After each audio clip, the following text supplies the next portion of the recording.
कहानी ससुराल में बहुओं का आना मना है। उत्तर प्रदेश के एक छोटे से गांव में चौधरी परिवार की बड़ी हवेली थी। हवेली जितनी बड़ी थी उतने ही बड़े थे उसके नियम। इस घर की मुखिया थी सरस्वती देवी। उनके पति रघुवीर चौधरी गांव के सम्मानित व्यक्ति थे। उनके दो बेटे थे, अमित और सुमित।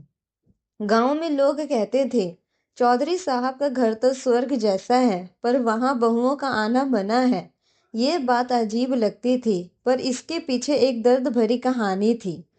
करीब 20 साल पहले इस घर में बड़ी बहू आई थी, रीमा। शुरू शुरू में सब ठीक था, लेकिन धीरे धीरे घर में कलह बढ़ने लगी। रीमा शहर में पली पढ़ी थी। उसे गांव के नियम रीति रिवाज पसंद नहीं आते थे। वह अक्सर कहती, यहाँ तो मेरी कोई आजादी ही नहीं है।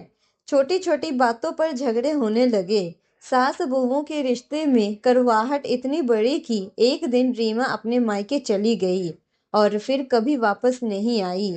उस घटना ने सरस्वती देवी का दिल तोड़ दिया। उन्होंने मन में ठान लिया, अब इस घर में बहू नहीं आएगी, मेरे बेटे मेरे साथ ही रहेंगे।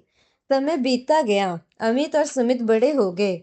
गांव के लोग रिश्ते लेकर आने लगे।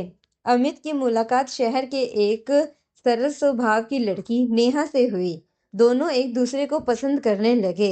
सुमित की शादी गांव की ही पढ़ी लिखी लड़की पूजा से तय हुई। जब सरस्वती देवी को ये बात पता चली तो उन्होंने साफ मना कर दिया, इस घर में बहुओं का आना मना है। अमित ने शांत स्वर में कहा, महा, हम शादी तो करेंगे, लेकिन आपसे अलग नहीं रहना चाहते। सरस्वती देवी चुप हो गई, पर उनका मन मानने को तैयार नहीं था।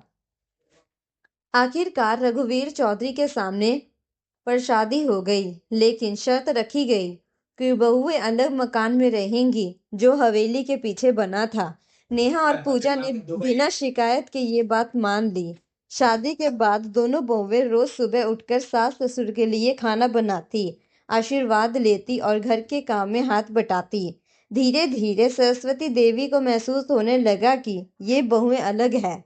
एक दिन चौधरी रघुवीर अचानक बीमार पड़ गए। हालात गंभीर थी, अस्पताल ले जाना पड़ा। अमित और सुमित शहर के काम में फंसे हुए थे। उस समय नेहा और पूजा ने पूरा जिम्मा संभाल लिया। नेहा ने अस्पताल में रात रात भर जाकर ससुर की सेवा की। पूजा ने घर और खेत दोनों संभाले। गांव के लोग कहने लगे, ऐसी बहुएं हर घर को मिले। सरस्वती देवी सब देख रही थी, उनका दिल पिघलने लगा।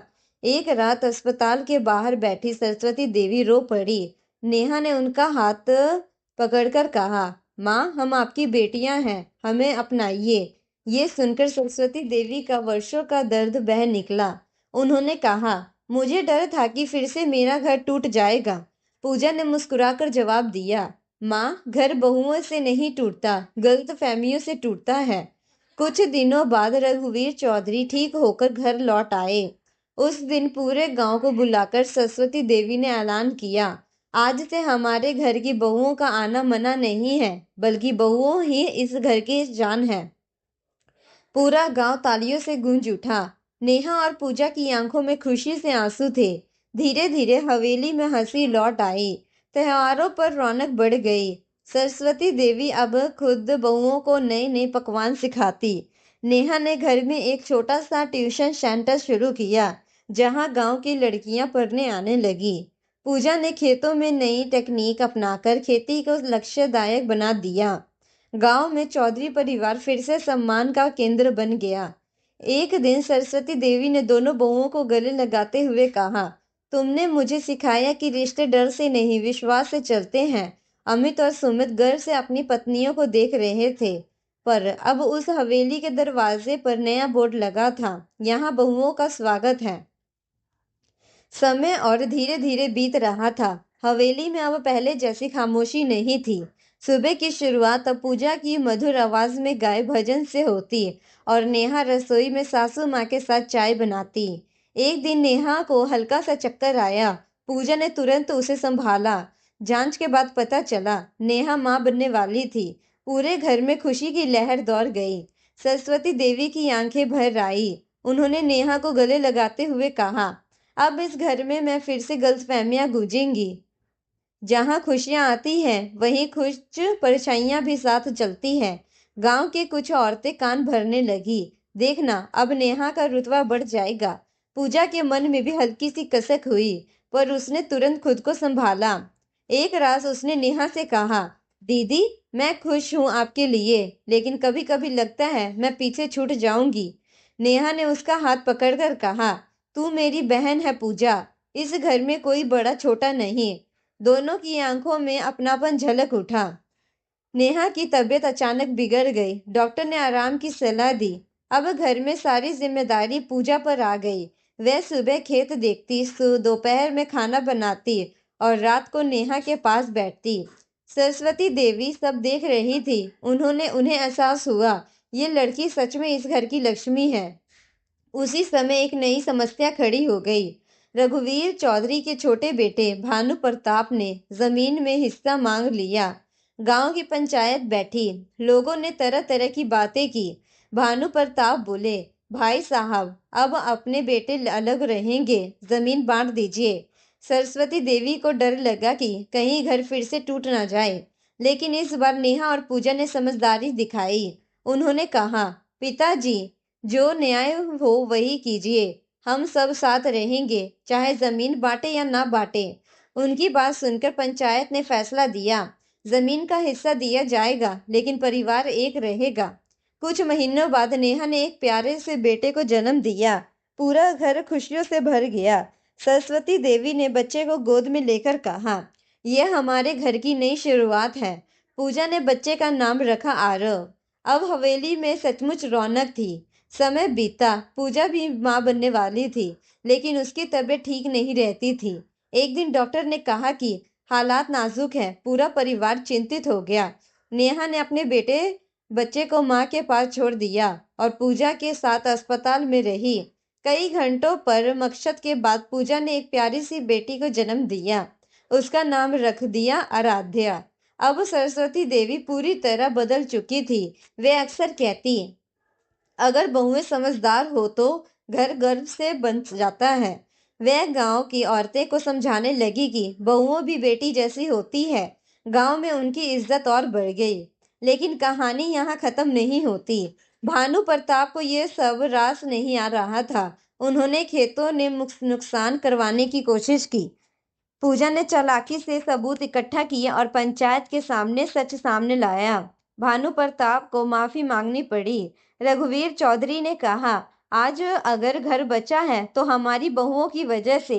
दिवाली आई, पूरे घर में सजावट हुई। नेहा ने रंगीली बनाई, पूजा ने मिठाइयाँ बनाई। सरस्वती देवी ने दोनों को गले लगाकर कहा, अब मुझे डर नहीं लगता, मेरा घर सुरक्षित है। एक शाम सब आंगन में बैठे थे। आरव और आराध्या खेल रहे थे। सरस्वती देवी ने धीरे से कहा, कभी मैंने कहा था बहुओं को आना मना है, आज कहती हूँ बहुएं ही घर की पहचान है। अमित और सुमित ने घर से अपनी पत्नियों को और देखा। नेहा और पूजा मुस्कुरा रही थी। हवेली अब सच में घर बन चुकी थी। 5 साल बीत चुके थे। आरव अब स्कूल जाने लगा और आराध्या भी नन्हे कदमों से पूरे आंगन में दौड़ती रही थी।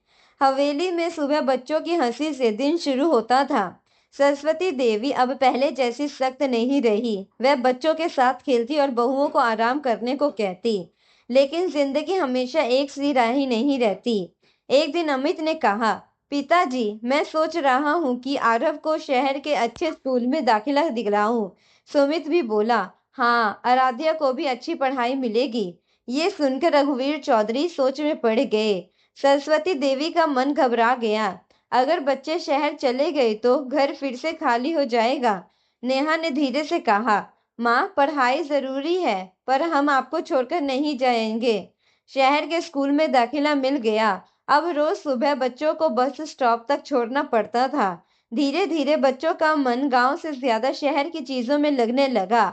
आरव एक दिन बोला, दादी, गांव में इंटरेस्ट क्यों नहीं है? मेरे दोस्तों के पास सब है। सरस्वती देवी की लगा जैसे पीढ़ियों के बीच दूरी बढ़ रही है।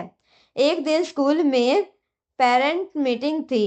अमित शहर से बाहर था। सुमित भी खेत में काम कर रही रहा था। नेहा और पूजा दोनों को जाना था, लेकिन उसी दिन सरस्वती देवी की तबीयत बिगड़ गई। दोनों एक दूसरे को देखने लगे। नेहा बोली, तो मीटिंग चल जा, मैं माँ के पास रुकती हूँ। पूजा ने कहा, नहीं दीदी, आरव आपका बेटा है, आप जाइए, माँ के पास मैं रहूंगी। आखिर उन्होंने फैसला किया, एक जाएगी दूसरी घर संभालेगी। इस छोटे से फैसले ने उनके रिश्ते को और मजबूत कर दिया। कुछ दिनों बाद अचानक रघुवीर सिंह जी को दिल का दौरा पड़ा। पूरा परिवार अस्पताल पहुंचा। डॉक्टर ने कहा, स्थिति गंभीर है। सरस्वती देवी टूट गई। उन्होंने बहुओं का हाथ पकड़कर कहा, अगर इन्हें कुछ हो गया तो मैं जी नहीं पाऊंगी। नेहा और पूजा ने उन्हें संभाला। दोनों ने अस्पताल की जिम्मेदारी उठाई। कई दिनों तक उजोजद के बाद रघुवीर चौधरी खतरे से बाहर आए। इस घटना ने सबको हिला दिया। अमित बोला, अब हम सब एक साथ रहेंगे, कोई शहर नहीं जाएगा। लेकिन नेहा ने समझदारी से कहा, अगर शहर में घर नहीं बसाएंगे, लेकिन बच्चों की पढ़ाई नहीं रुकेंगे। सुमित ने गांव में इंटरेस्ट लगवाया। ऑनलाइन पढ़ाई और सुविधाएं बढ़ने लगी। गांव और शहर का फर्क धीरे धीरे कम होने लगा। सरस्वती देवी ने गांव की महिलाओं की एक समिति बनाई। उन्होंने कहा, बहुओं को अपनाएं तभी घर आगे बढ़ेगा। नेहा ने बच्चों को मुफ्त ट्यूशन देना शुरू किया। पूजा ने महिलाओं को आत्मनिर्भर बनने के लिए सिलाई सिखाई। चौधरी परिवार अब मिसाल बन चुका था। एक दिन आरव ने स्कूल में भाषण दिया। मेरी दादी कहती है कि बहुओं का घर शान होती है। पूरा हॉल तालियों से गूंज उठा। जब ये बात सरस्वती देवी ने सुनी तो उनकी आंखों में आंसू आ गए।